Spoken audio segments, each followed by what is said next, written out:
तालुक्यातील शेडगेवाडीच्या पोलीस पाटलांवर जीवघेणा हल्ला, तिघांविरोधात तक्रार। वाळूच्या गाडीची माहिती तलाट्यांनी दिली, या संशयातून झाला हल्ला।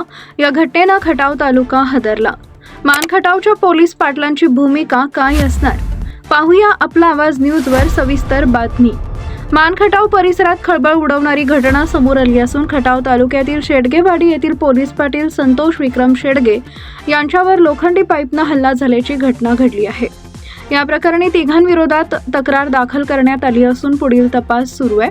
मिळालेल्या माहितीनुसार संतोष शेडगे हे शेडगेवाडी गावचे पोलीस पाटील असून शेती व्यवसाय करतात। गावातील काही व्यक्तींशी किरकोळ कारणावरून त्याचे वाद सुरू असल्याचं सांगण्यात आलं आहे।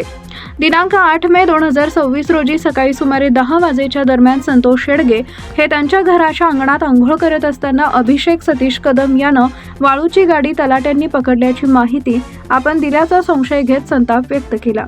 तू कसा पोलीस पाटीलकी करतो अशी धमकी देत त्याच्या हातातील लोखंडी पाईपनं संतोष शेडगे याच्या डोक्यावर व पायावर वार केल्याचा आरोप करण्यात आला आहे।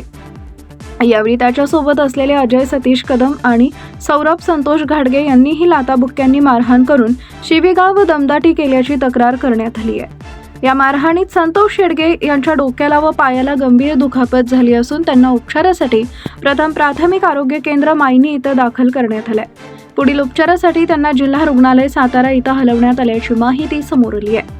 या घटनेनंतर परिसरात तणावाचं वातावरण निर्माण झाले असून संबंधितांविरोधात कारवाईची मागणी होत आहे। आज न्यूजसाठी संदीप जठार, गोंदवले।